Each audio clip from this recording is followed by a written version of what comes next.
എല്ലാവർക്കും സ്ട്രോബെറി ചാനലിലേക്ക് സ്വാഗതം. ഞാൻ ഗീതു.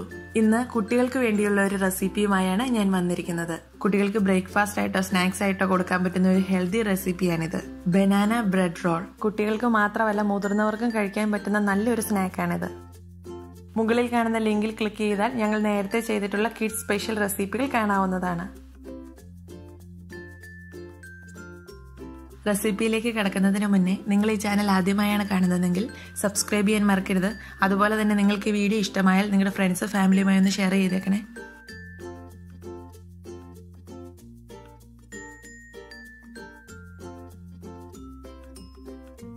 ഇതിനായി ആദ്യം തന്നെ ഒരു പാനിലേക്ക് 1 ടേബിൾ സ്പൂൺ ബട്ടർ ഇട്ട് കൊടുക്കുന്നു. ഇത് കുട്ടികൾക്കല്ല തയ്യാറാക്കുന്നതെങ്കിൽ ബട്ടറിന് പകരം എണ്ണ ഉപയോഗിച്ചാലും മതി. ബട്ടർ ഉരുക്കിയതിനു ശേഷം ഇതിലേക്ക് 1 കപ്പ് പഴം ചെറുതായി അരിഞ്ഞത് ചേർക്കുന്നു. ഞാനിവിടെ 1 റോബസ്റ്റ പഴമാണ് എടുത്തിരിക്കുന്നത്. റോബസ്റ്റ വേണമെന്ന് നിർബന്ധമില്ല. നേന്ത്രപ്പഴമോ പൂവൻപഴമോ ഏതാണെങ്കിലും നല്ലതാണ്. ഇനി ഇതൊരു 2 മിനിറ്റ് നന്നായി ഇളക്കി വഴട്ടി ഉടച്ചെടുക്കാം. നന്നായി പഴുത്ത പഴം എടുക്കുന്നതാണ് കൂടുതൽ ടേസ്റ്റ്. പഴം നന്നായി ഉടഞ്ഞ ഒരു ഗോൾഡൻ ഷെയ്ഡ് ആയിട്ടുണ്ട്. ഇനി ഇതിലേക്ക് 4 ടേബിൾ സ്പൂൺ തേങ്ങ ചിരകിയതും 2 ടേബിൾ സ്പൂൺ ശർക്കര ചിരകിയതും 1/4 ടീസ്പൂൺ ഏലക്ക പൊടിച്ചതും ചേർക്കുന്നു. ഏലക്കയുടെ ഫ്ലേവർ ഇഷ്ടമില്ലെങ്കിൽ ഇത് ഒഴിവാക്കാം.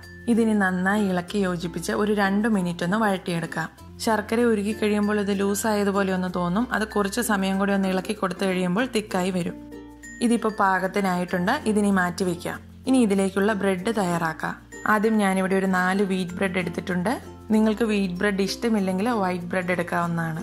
എല്ലാ ബ്രെഡ് സ്ലൈസസിന്റെയും വശങ്ങൾ കട്ട് ചെയ്ത് മാറ്റാം. ബ്രെഡ് സ്ലൈസിന്റെ സൈസും ഫില്ലിംഗ് വെക്കുന്നതിന്റെ അളവും അനുസരിച്ച് നമ്മൾ തയ്യാറാക്കുന്ന ബ്രെഡ് റോൾസിന്റെ എണ്ണം വ്യത്യസ്തപ്പെട്ടിരിക്കും. ഇപ്പോൾ ഞാനൊരു 4 ബ്രെഡാണ് എടുത്തിരിക്കുന്നത്.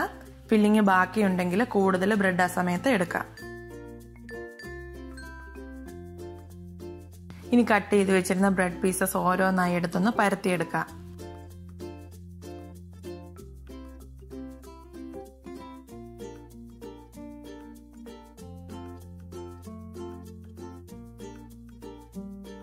ഇനി ബ്രെഡ് റോൾസ് കോട്ട് ചെയ്യുന്നതിന് വേണ്ടി ഒരു പ്ലേറ്റിലേക്ക് ഒരു മുട്ട എടുക്കുന്നു. ഇതിലേക്ക് 1 ടേബിൾ സ്പൂൺ പാല് കൂടി ചേർത്ത് നന്നായി ഒന്ന് അടിച്ചെടുക്കുക.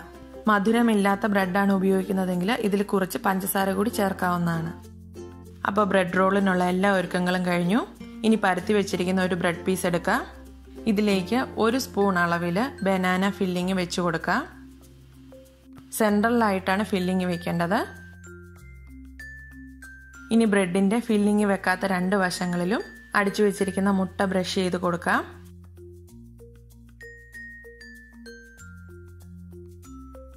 ഇനി ഇത് ഇതുപോലെ മടക്കി സാവധാനത്തിൽ റോൾ ചെയ്തെടുക്കാം.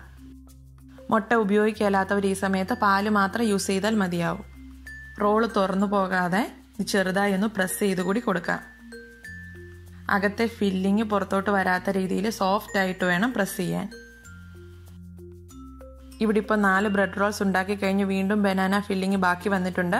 ഇനി ഒരു 2 ബ്രെഡ് റോൾസ് കൂടി തയ്യാറാക്കാനുള്ള ഫില്ലിംഗ് ഉണ്ട്.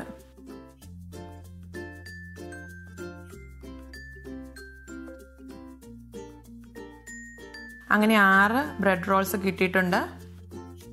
ഇതിനി അടിച്ചു വെച്ചിരിക്കുന്ന മുട്ടയിലൊന്ന് ഫുള്ളായി ഒന്ന് കോട്ട് ചെയ്തെടുക്കാം.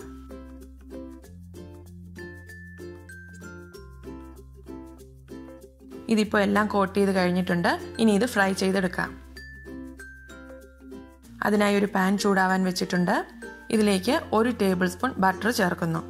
നേരത്തെ പറഞ്ഞ പോലെ തന്നെ ബട്ടറിന് പകരം എണ്ണ വേണമെങ്കിൽ ഉപയോഗിക്കാം. ഇനി ഇതിലേക്ക് ഓരോ ബ്രെഡ് റോൾസ് ആയിട്ട് വെച്ച് കൊടുക്കാം. ഇതിനി ലോ ഫ്ലെയിമിലിട്ട് ഫ്രൈ ചെയ്തെടുക്കാം. ഒരു വശം നന്നായി മൊരിഞ്ഞതിന് ശേഷം മറിച്ചിട്ട് മറു സൈഡ് കൂടി ഫ്രൈ ചെയ്തെടുക്കാം. അങ്ങനെ എല്ലാ വശങ്ങളും ഫ്രൈ ചെയ്തെടുത്തിട്ടുണ്ട്. ഇതിനി സെർവിംഗ് പ്ലേറ്റിലേക്ക് മാറ്റാം. നല്ല ടേസ്റ്റിയും ഹെൽത്തിയുമായിട്ടുള്ള ഒരു ഡിഷാണിത്. നിങ്ങൾ എല്ലാവരും ഇതൊന്ന് ട്രൈ ചെയ്ത് നോക്കണം. കുട്ടികൾക്കൊക്കെ തീർച്ചയായും ഇഷ്ടപ്പെടും. ഇതിനെപ്പറ്റിയുള്ള നിങ്ങളുടെ അഭിപ്രായങ്ങൾ കമന്റ് ബോക്സിലൂടെ അറിയിക്കുമെന്ന് പ്രതീക്ഷിക്കുന്നു. Thank you for watching. പുതിയൊരു വീഡിയോയുമായി ഉടൻ കാണാം. Bye bye. Take care.